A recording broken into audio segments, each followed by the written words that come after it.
오늘은 마태복음 5장 5절 말씀 가지고 온유한 자의 복이라 이런 제목으로 말씀을 함께 나누고자 합니다. 온유한 사람을 통해 주님의 마음을 알아가기를 원합니다. 마태복음 5장 5절에도 온유한 자는 복이 있나니 그들이 땅을 기업으로 받을 것이며 그랬어요. 온유한 자가 땅을 기업으로 받는다는 겁니다.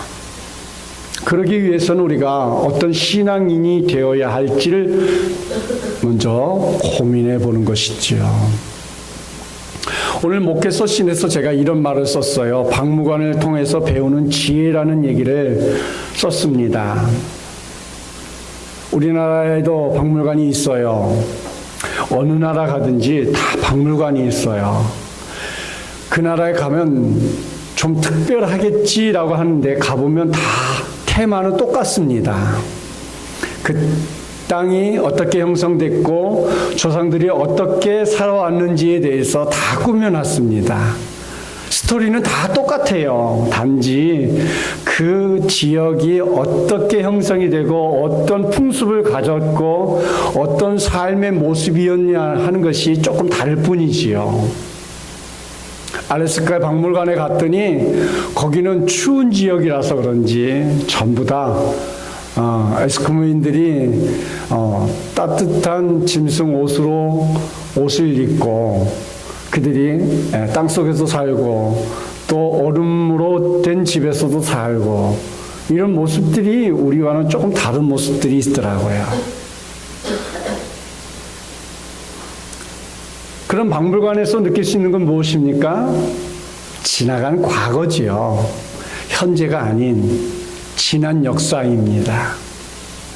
사랑하는 성도 여러분, 우리 신앙이 지나간 과거에 있는 박물관 속에 있는 신앙인 되어서는 안 되는 것이죠. 우리의 신앙은 현재형입니다. 지금. 그리고 더 나아가 미래형이 되어야 합니다. 제가 요즘 너무 감사해요. 우리 성도들이 오후 예배 너무 많이 참석하셔서 열심을 내고 있어요. 우리 청년들도 그렇고요. 네, 우리 남자 일사님, 여자 일사님들 열심히 배우는 모습을 보면서 너무 감사해요. 하나님이 찾는 예배자는 바로 그런 모습이에요. 하나님이 우리를 예배의 자리에서 찾기를 원합니다. 어떤 예배자가 되느냐? 교회 왔다리 갔다리 하는 예배자가 아닌 하나님이 찾는 예배자. 그 예배 속에 내가 있고 그 예배 속에 하나님과 동행하는 사람. 이런 사람이 온유한 자인 거죠. 예배를 통해서 하나님 복을 주셨어요. 땅에 기업을 주십니다. 그래서 예수님께서 산상보훈을 마치실 때 이런 말씀을 하시죠. 마태복음 7장 21절에서 함께 성독합니다. 나더러 주여 주여 하는 자마다 다 천국에 들어갈 것이 아니요 다만 하늘에 계신 네 아버지의 뜻대로 행하는 자라야 들어가리라. 우리는 주님께 다시 오실 때 많은 사람들이 주님께 우리가 주님의 이름으로 귀신을 쫓아냈습니다. 주님의 이름으로 많은 권능을 행했습니다. 주님의 이름으로 내가 무엇을 했습니다.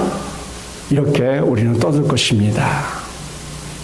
근데 여러분 두 가지로 재미난 발견을 해야 합니다. 하나는 말로만 주여 주여 믿습니다 라고 한다고 천국에 들어갈 것이 아니라는 것이지요. 행함이 있어야 하나님의 나라에 들어간다는 사실입니다.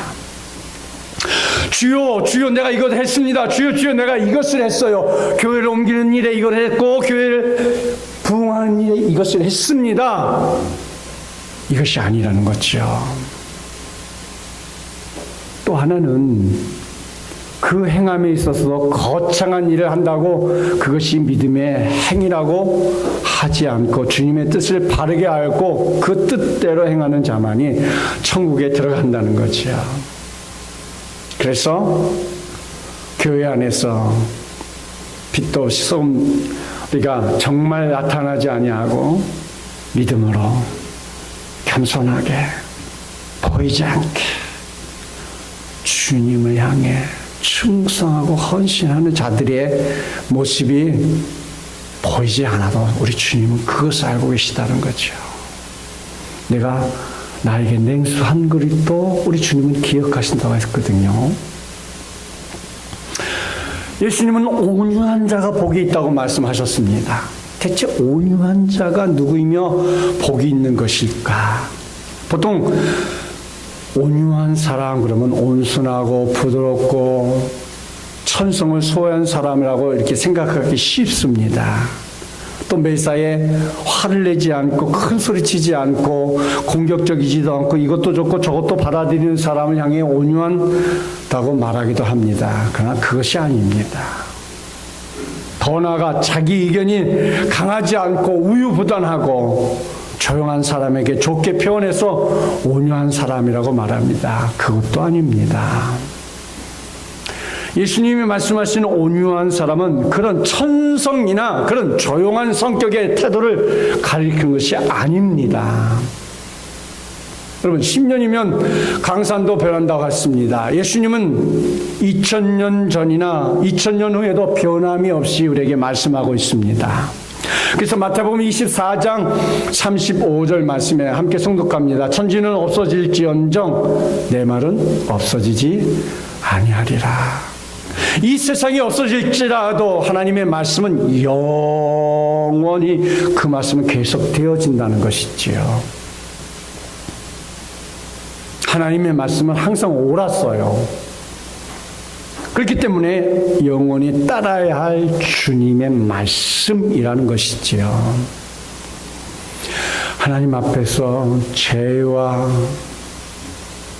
불의로 망가진 자신의 가난한 심정을 슬퍼하는 사람, 세상의 만연한 죄악과 부조리를 바라보고 깨진 심령, 상한 마음으로 애통의 눈물을 흘릴 줄 아는 사람, 그 곁에 위로자 예수 그리스도와 성령 하나님이 친히 우리와 함께 하시는 것이지요. 공고한 상황에 낙심하여 진물은 눈으로 손때 묻은 성경책을 펼칠 때마다 기대하지 않았던 새 힘을 부어주시는 말씀 속에 위로의 손길을 내미시는 주님을 여러분 경험해 보십시오. 제가 2주 전에 앉아서 낮설교를 해야 되는데 앉아서 찬양하는데 너무너무 힘든 거예요. 뭐 당이 갑자기 앉아있는데 막 올라가는지 막 그냥 눕고 싶더라고요. 힘이 쫙 빠지는 게. 그 억지로 참고 어떻게 할 수가 없잖아요.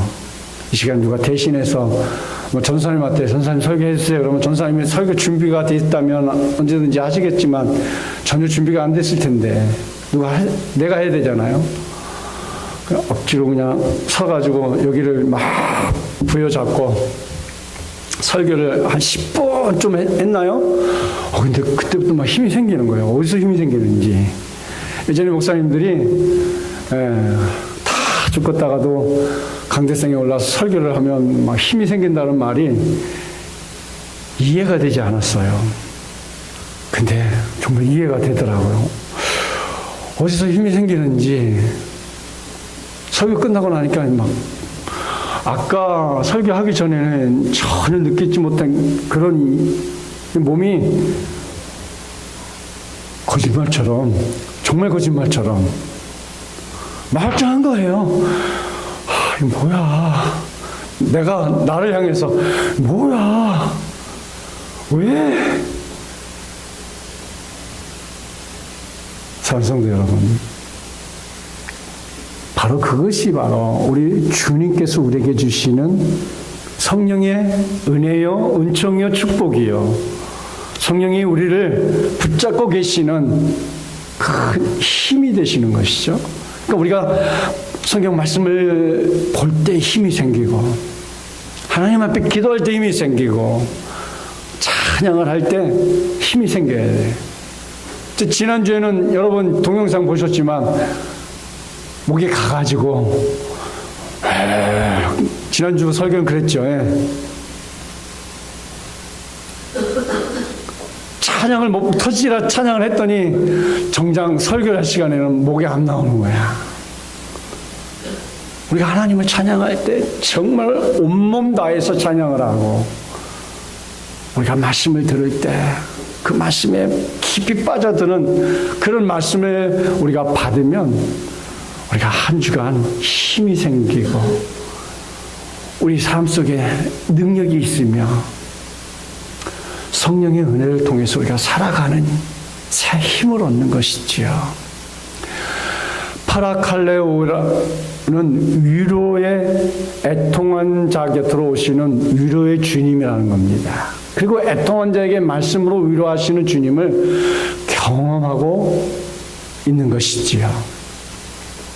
하늘의 신령한 위로를 확신하지 못할 뿐더러 경험하지 못하는 이유는 자기 심령이 가난하다는 사실을 모르고 있는 거예요.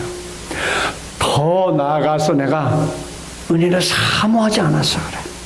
사모하는 심정이 되어야 돼요. 마치 이와 같아요. 처녀 총각이 이제 만났어. 처녀 총각이 시간이 없어서 못 만날까요? 연애해 보신 분들 얘기 좀 해보세요. 처녀 총각이 시간이 없어서 못 만날까요? 전혀 아니에요. 잠을 줄여서라도 만나더라고요. 그렇죠? 근데 우리가 하나님을 만나는 일에 시간이 없어서 못 만나는 사람들 많이 있어요. 아우, 목사님 내가 바빠서요.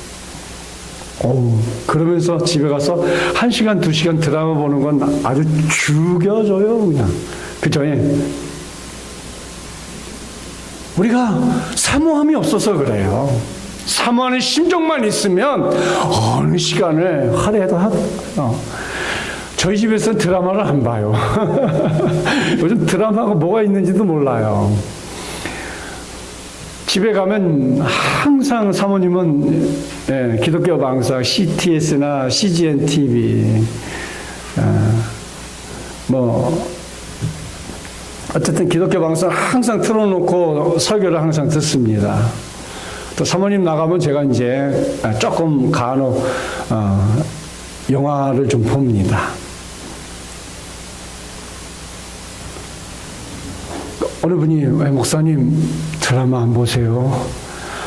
그 드라마 보니까 하나도 도움이 안 돼. 왜냐하면 30분 동안 그걸 보기 위해서 또 내일 또 30분을 또 그걸 기다려야 되고 꼭 그 시간을 기다리기 위해서 다른 일을 포기해야 할 때가 많고 이거 아주 안 좋더라고요. 그냥 짤막하게 1시간 반 딱 할애해가지고 영화 한 편 딱 그냥 보는 게 훨씬 유익이 되고 도움이 되더라고요.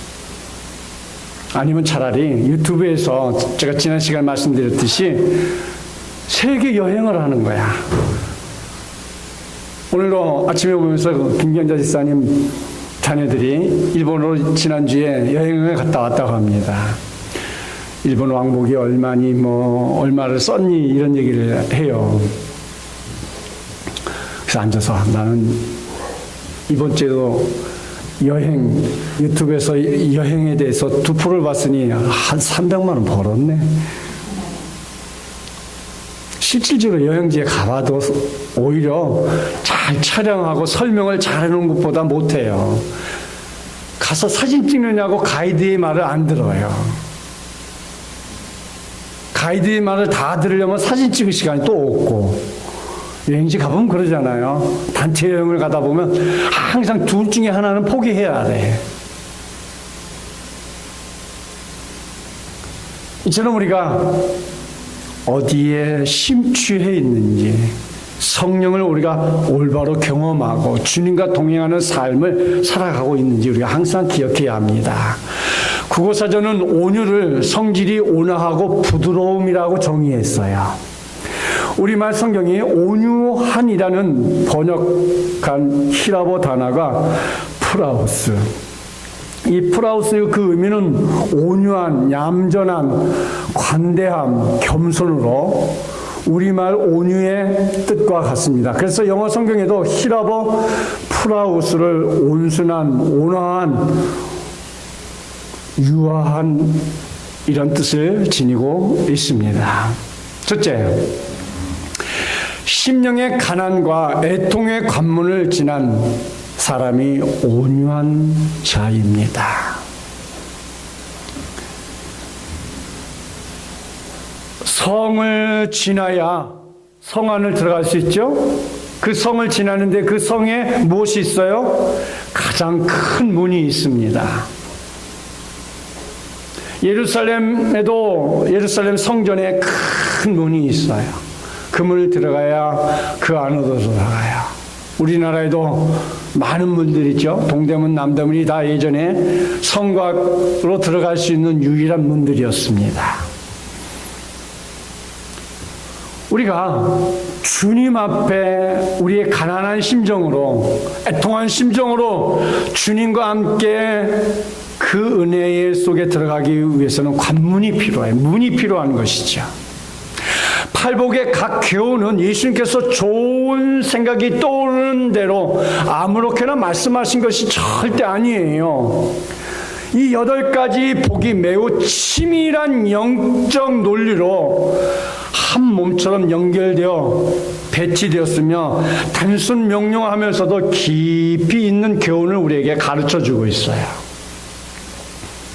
즉 각각의 복이 분리된 것이 아니라 논리적인 순으로 연결되어 있다는 것을 우리가 잘 기억해야 합니다.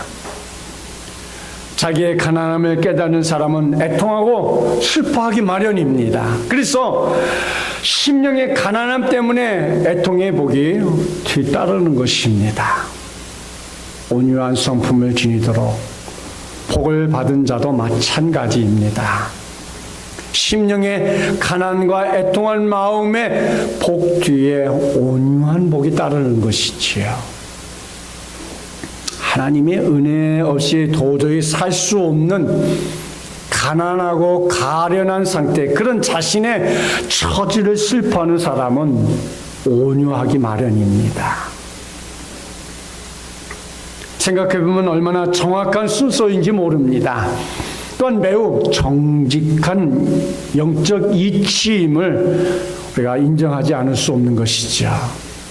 이 말의 의미가 무엇인지 시편에 나타난 다윗의 고백을 통해서 우리가 자세히 알 수 있습니다. 시편 25편 8절 9절 말씀에 함께 성독해 봅니다. 여호와는 선하시고 정직하시니 그러므로 그의 도로 죄인들을 교훈하시는도다. 온유한 자를 정의로 지도하시며 온유한 자에게 그의 도를 가르치시는도다. 8절이나 9절이나 똑같이 말씀하는 건 뭐예요? 죄인들을 교훈하시는도다. 그의 도를 가르치시는도다. 뭘 가르치셔요? 우리에게 주님을 알아갈 수 있는, 내가 죄인인 것을 알게 하고 깨닫게 하고 가르쳐 주시고, 내가 하나님의 자녀로서 어떻게 살아갈 것인지를 깨닫게 하고 가르쳐 주시고, 내가 누구인 것인지를 알게 하고 깨닫게 해주시고 가르쳐 주시고, 이 시편에서 가리키는 죄인이란 불신앙의 상태에서 자기의 허물과 죄악을 깨닫지 못하는 사람들이 아닙니다. 온유한 자는 자기의 죄와 허물을 아는 사람이에요. 내가 누구인지를 잘 알게 되면 10번의 죄악에서 9번의 죄악으로 다시 8개, 7개로 점점점 하나씩 줄어가는 삶을 살아가 결국 하나님의 사람으로 나아가는 모습을 우리가 가질 수 있는 것이지요. 시편의 표현과 영적 원리는 팔복의 순서와 영적 원리와도 일치합니다. 따라서 온유한 자는 자기의 허물과 죄악을 알고 애통한 자며 그 때문에 겸손히 낮추는 사람입니다.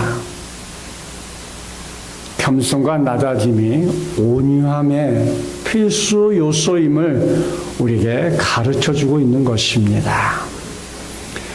자기의 죄악과 망가진 세상을 깨닫는 가난한 심령, 그것 때문에 아파하고 슬퍼하는 사람이 교만하기란 불가능할 것입니다. 하나님 앞에 선 자기의 시체를 깨닫는 사람은 스스로 겸손하고 자기의 자세를 낮추어 마음의 무릎을 꿇을 수 있는 그런 온유함이 그 속에 있을 것입니다. 따라서 오만방자하고 교만한 태도를 지닌 그리스도인이란 있을 수 없습니다. 만일 그런 사람이 존재한다면 분명히 돌연변이보다 더 괴상한 존재임일 것입니다. 자기의 가련함과 가난함을 아는 사람, 그것 때문에 슬퍼하고 애통한 사람이라면 당연히 하나님 앞에 언제든지 자기를 낮추는 사람일 것이고 언제든지 하나님과 교통하는 삶을 살기를 주저하지 않는 사람의 모습일 것입니다. 겸손과 낮아짐이 온유함의 필수 요소이자 온유함을 가장 잘 나타내는 모습일 것입니다. 우리는 베드로의 고백 속에서도 쉽게 이해가 될 것입니다. 누가복음 5장 8절 말씀 우리 함께 성독해 봅니다. 시몬 베드로가 이를 보고 예수의 무릎 아래 엎드려 이르되 주여 나를 떠나소서 나는 죄인으로소이다 하니 주여 나를 떠나소서 나는 죄인으로소이다. 베드로는 자신이 죄인임을 깨달았어요. 고백을 하는 것이죠. 나는 죄인입니다. 나를 떠나소서. 주님과의 만남을 통해서 하나님 앞에 더러운 죄인이라는 사실을 깨닫게 된 베드로, 자기가 은혜 받을 만한 자격이 없는 존재임을 인정하고 슬퍼하며 낮아질 때에 비로소 주님 앞에 온유한 사람의 모습을 얻게 되는 것이지요. 팔복의 말씀으로 설명하자면 자기의 가난함을 깨닫고 베드로는 겸손하고 온유한 모습으로 주님 앞에 서게 된 것입니다. 물론 이후에 수제자라는 타이틀을 앞세워서 베드로도 교만한 적이 있습니다. 처음 부름받던 그 순간 자기의 죄악을 확인하고 낮아져 온유한 모습으로 주님 앞에 엎드렸습니다. 자기의 죄악을 인정하고 부끄러워하며 회개하는 자에게 겸손하고 온유한 태도는 필수적인 것이지요. 죄를 뉘우치는 자가 목이 뻣뻣하다면 분명히 그 뻣뻣한 것은 말이 안 되는 것일 겁니다. 심령의 가난과 애통의 문을 통과해야만 합니다. 물론 그 문을 지나는 죄인은 자기 부끄러움의 실체를 바라봄으로 고통스러울 수 있습니다. 그러나 그럴 때 더욱 자신을 바라보는 모습이 중요합니다. 우리는 무엇을 보고 자기 자신을 바라보죠? 거울을 보고 자신을 바라보죠. 오늘 아침에 거울을 안 보고 오신 분은 아마 한 분도 없으실 거예요. 저도 잘 안 보는데 주일날은 꼭 봅니다. 자기 자신을 거울을 통해서 보지요. 자기 자신을 바라본다는 건 매우 소중한 시간입니다. 내가 누구인지, 내가 어느 길을 가야 할 사람인지, 무엇을 해야 할지를 깨닫고 보는 것은 매우 소중한 것입니다. 두 번째로, 하나님과 그 성품을 신뢰하는 사람이 온유한 자입니다. 여러분, 세상에서도 사람과 사람이 살아가는 가운데 신뢰를 얻는다는 건 매우 중요한 거예요. 우리 사회는 신용사회라고 그러죠. 저도 한때는 신용이 불량자였었습니다. 신용불량자가 되니까 많은 것이 불편하더라고요. 이 사회는 신용의 사회여서 신용이 없으니까 뭐 하나 하려고 해도 어려움이 많더라고요. 하나님과 나와 사이에 신용불량자가 돼서는 안 되지요. 하나님과 나 사이에 신용불량자가 되면 얼마나 불편한지 아십니까? 하나님의 축복의 통로에서 신용불량자가 되면 정말 넘을 수 없는 장벽이 있어서 하나님의 축복의 통로가 막혀버리는 것 아니겠습니까? 그래서 산상수훈의 팔복과 매우 비슷한 말씀이 시편 37편에도 등장합니다. 시편 37편 11절 말씀 함께诵독해 봅니다. 그러나 온유한 자들은 땅을 차지하며 풍성한 화평으로 즐거워하리로다. 온유한 자들은 땅을 차지하며 그랬어요. 그리고 풍성한 화평으로 즐거워하리로다. 이 시편에서 온유라는 말이 어떤 상황에서 사용되었는지 살펴볼 필요가 있습니다.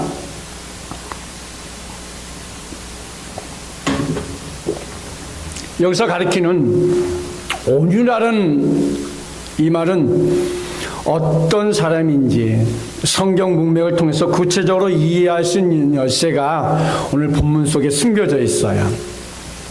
11절에 온유한 자들이 누릴 은혜를 언급하기 전에 온유의 뜻에 반대되는 말들을 한번 보면서 다시 한번 생각해 보겠습니다. 37장 7편 1절 함께诵독해 봅니다. 악을 행하는 자들 때문에 불평하지 말며 불의를 행하는 자들을 시기하지 말지어다. 이렇게 얘기했어요. 자, 악을 행하는 자들 때문에 불평하지 말라는 거예요. 우리가 세상에 저렇게 악한 일을 많이 하는데도 잘 산다 이런 것 때문에 우리가 불평을 해요. 그렇죠? 불만이 많아요. 또 불의를 행하는 자들을 시기하지 말지어다 그랬어요. 나는 선하게 사는데 내가 예수를 잘 믿고 열심히 사는데 나는 이렇게 어렵고 예수도 안 믿고 신앙생활도 안 하고 세상에 악한 일은 다 하는 것 같은데 저 사람들 잘 된다고 우리가 불평합니다. 또 7절 말씀 봅니다. 함께 성독해 봅니다. 여호와 앞에 잠잠하고 참고 기다리라. 자기 길이 형통하며 악한 길을 이루는 자 때문에 불평하지 말지어다. 여호와 앞에서 잠잠하고 참고 기다리라는 거예요. 하나님 말씀은 세상에 그렇게 악한 것을 통하여서 저들이 잘 되는 것처럼 그것 때문에 내가 시험에 들지 말고 그것 때문에 내가 하나님 앞에 범죄하지 말고 입으로 시인해서 죄 가운데 머무지 말라는 거예요. 여호와 앞에 그저 잠잠하라고 참고 있으라는 거예요. 그러면서 뭐라고요? 악한 길을 이루는 자 때문에 불평하지 말라 그래요. 또 8절 말씀 함께 봅시다. 함께 성독합니다. 분을 그치고 노를 버리며 불평하지 말라. 오히려 악을 만들 뿐이니라. 불평하지 말래요. 불평하면 오히려 뭐예요? 악을 만들 뿐이라는 거예요. 그러니까 내가 그 불평을 통해서 내가 죄 속에 있다는 거예요. 불평하기 때문에 내가 하나님께 담을 쌓고 하나님 앞에는 죄를 짓고 내 스스로 악을 만들 뿐이라는 거예요. 그러면 우리가 11절 말씀이 무슨 말인지 이해가 되지 않습니까? 11절 말씀에서 온유한 자들은 땅을 차지하며 풍성한 화평으로 즐거워하리로다 그랬습니다. 그러니까 시편 37편은 믿음의 사람들이 지녀야 할 태도와 반응을 핵심적인 내용을 우리에게 말해주고 있어요. 11절에 기록되어 있듯이 믿음의 사람이 지녀야 할 태도는 온유함을 꼽고 있는 것이죠. 온유한. 오늘 1절이나 7절이나 8절 말씀에서 말하고 있는 금하고 명령한 불평, 시기, 분노, 이 시편 37편의 기자가 믿음의 사람에게 금하라고 한 명령한 이 불평과 분노, 시기의 대상이 죄악과 불의를 행하고 악한 꾀를 이루는 자들에게만 향하지 않는 게 문제입니다. 서슴지 않고 죄악을 저지르는 사람들을 향해서만 분노하고 불평을 퍼뜨린다면 차라리 낫겠습니다. 그런데 믿는 자들의 부정적인 감정이 하나님을 향함으로 시편의 기자는 그치라고 명령하는 거죠. 왜 네가 스스로 예수 없는, 하나님도 없는 멸망의 자식들이 행하는 그 일을 통하여서 스스로 불평하고 죄악 속에 머무르느냐? 불평하지 말라는 거예요. 그것 때문에 시험 들지 말라는 거예요. 그래서 시편 37편 1절, 7절, 8절 믿음의 사람들이 하나님과 그분의 처사에 쉽사리 불만과 불평을 품고 분노할까 봐 경각심을 심어주는 말씀입니다. 물론 하나님은 자녀들이 끊임없는 투정조차 넉넉히 용서하시고 또 사랑으로 받아주시는 좋은 아버지이심은 분명합니다. 그러나 하나님을 향해서 원망과 불평, 분노를 마구 내뿜는 태도를 철없는 자녀의 투정과 어릿광으로 여겨 내버려 두시지 않는다는 거예요. 제가 아주 잘 아는 안식사 한 분이 그런 분이 있어요. 이 양반은 농담 삼아서도 에이 절에 나가서 머리 깎고 스님이나 돼야겠다. 말끝마다 좋지 않은 그런 불평 별의별 얘기를 다 합니다. 그런데요 하나님 그걸 안 기뻐하시더라. 그렇게 잘 나가던 사람이 하나님이 막으니까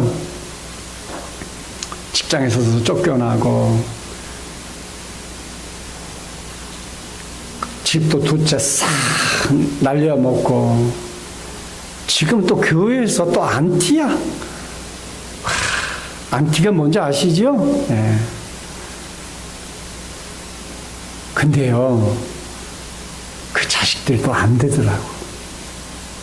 결혼해서 이혼을 하게 되고 그 자식들도 안 돼. 그걸 깨달아야 되는데 중요한 건 못 깨닫는 데는 문제가 있는 거예요.